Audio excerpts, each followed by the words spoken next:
అవుతుందా? అలాగే ఆల్రెడీ మన కృష్ణతేజ గారు ఇచ్చినటువంటి వివరణ కూడా మీరు విన్నారు కదా, ఏం చెప్తారు? తెలంగాణ రాష్ట్రం యొక్క ఆత్మగౌరవాన్ని ఢిల్లీ పెద్దల కాళ్ళ దగ్గర తాకట్టు పెట్టినట్టుగా తెలంగాణ సమాజం మొత్తం భావిస్తాం. I'm ready to give you a detailed clarification.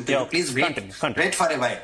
నేనేమంటున్నానంటే తెలంగాణ రాష్ట్రంలో రేవంత్ రెడ్డి గారిని ముఖ్యమంత్రి చేసినందుకు రేవంత్ రెడ్డి గారు వెళ్లి రాహుల్ గాంధీ గారిని అలింగనమే చేసుకోండి, ఆత్మగౌరవమే చేసుకోండి, సోనియా గాంధీ గారికి పాదాభివందనమే చేసుకోండి, తెలంగాణ తల్లిగా ఆయనకు మాతృమూర్తిగా ప్రకటించుకున్న ప్రాబ్లం లేదు. ఇక్కడ ఎవరం కూడా మేము ఆబ్జెక్షన్ చెప్పలేదు.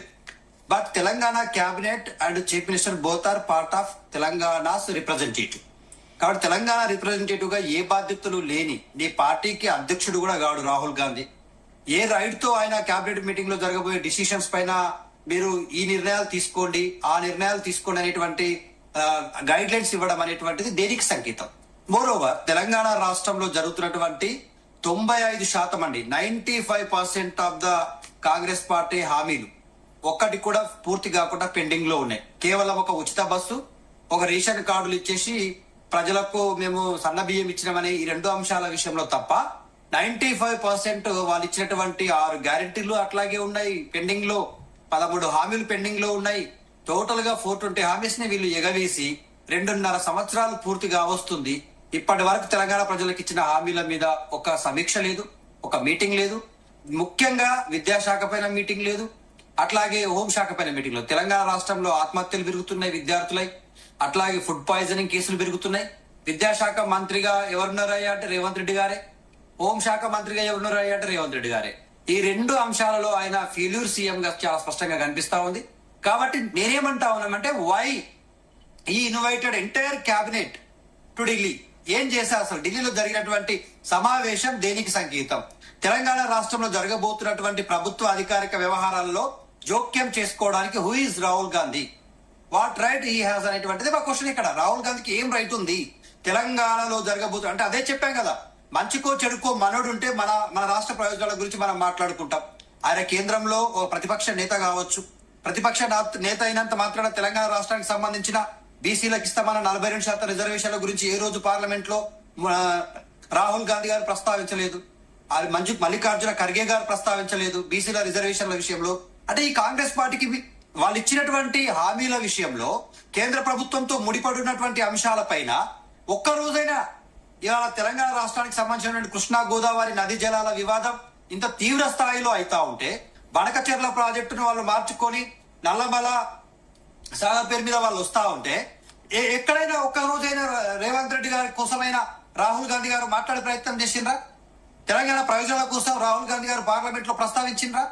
వాళ్ళ నాయకులు ఎవరైనా సోనియా గాంధీ గారు, ప్రియాంక గాంధీ గారు కానీ, మల్లికార్జున ఖర్గే గారు కానీ, ఈయన పోయి ఢిల్లీలో జంతర్ మంతర్ దగ్గర ధర్నా చేస్తే ఈయన మీటింగ్ కే దిక్కు లేదు, దివాణం లేదండి.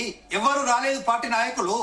అంటే what priority they are giving to the chief minister of Telangana state and why they are taking decisions in cabinet meeting సంబంధించినటువంటి అంశాలపైన తీసుకునే నిర్ణయానికి వాట్ రైట్ హీ హ్యాస్ అనేటువంటిది ఎవరైనా అడుగుతారు కదా. రాహుల్ గాంధీకి ఏం రైట్ ఉంది తెలంగాణ నిర్ణయాలు, క్యాబినెట్ నిర్ణయాలపైన చర్చించడానికి? నువ్వు పార్టీ నాయకులుగా పిలుచుకొని నీ పార్టీ విస్తరణ కోసం మాట్లాడుకుంటే we're not objecting that. But entire cabinet including chief minister and వాళ్ళు కూర్చొని క్యాబినెట్ మీటింగ్ ని ఢిల్లీలో పెట్టి జరగబోయే క్యాబినెట్ మీటింగ్, తెలంగాణలో జరగబోయే క్యాబినెట్ మీటింగ్ క్యాన్సల్ అంట. ఇప్పుడు వాళ్ళు ఇస్తారనుకున్నారు పాపం రైతులు, తెలంగాణలో ఉన్నటువంటి ఫార్మర్స్ దే ఆర్ వెయిటింగ్ అండి. 3 దఫాలుగా రైతు బంధు ఎగ్గొడుతున్నారు. ఇది ఎగవేతల ప్రభుత్వం అండి. మాయ మాటలు చెప్పి రైతులని మోసం చేసి 100 రోజుల్లో రుణమాఫీ ఉష్కైపోయింది, రైతు బంధు ఉష్కైపోయింది, రైతు బీమాకు దిక్కు లేదు, దివానా లేదు. అట్లాగే రైతుల్లో కౌలు రైతులకు కూడా ఇస్తాం మేము 15,000, రైతులకు ఇస్తాం 15,000, బోనస్సులు ఇస్తాం. ఏదైనా జరిగిందా ఇప్పటి వరకు? మహిళలని మోసం చేసిండ్రు, 2,500 లేదు, వాళ్ళకి ఇస్తామన్న ఆడపిల్లలకు స్కూటీలు లేవు, తులం బంగారాలు లేవు. ఈవెన్ తో కేసీఆర్ గారు ఇచ్చినటువంటి ఆడపిల్ల గుడితే 13,000, మగ పిల్లగాడు గుడితే 12,000 కేసీఆర్ కిట్టును కూడా నిలిపివేసిండ్రు.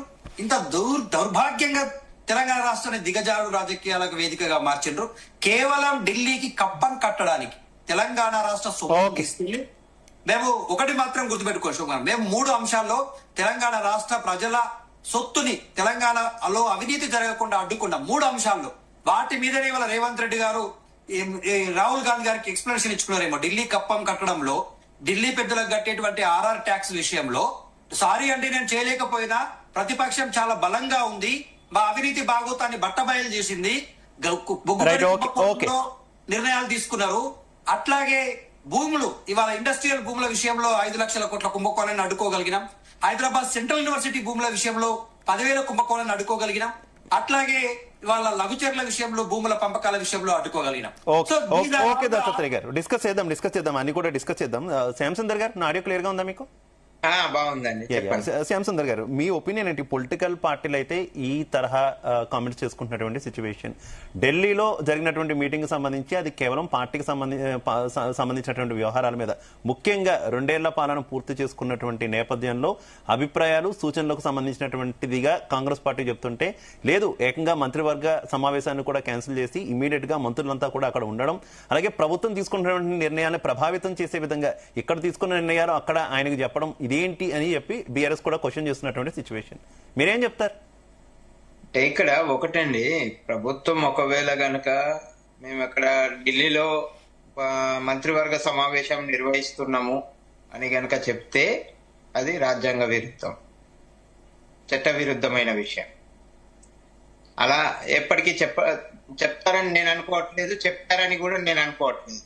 తర్వాత అక్కడ జరిగినటువంటి సమావేశం పార్టీ పరంగా జరిగిన సమావేశం అని కాంగ్రెస్ వాళ్ళు అంటున్నారు, కాదు మంత్రివర్గ సమావేశం అని బీఆర్ఎస్ నాయకులు అంటున్నారు. కానీ లోపల ఏం జరిగింది అనేది చెప్పాల్సింది కాంగ్రెస్ నాయకులే తప్ప బీఆర్ఎస్ నాయకులు కాదు. ఎప్పటికైనా కానీ ఇప్పుడు గతంలో కూడా జరిగేవి మీటింగ్.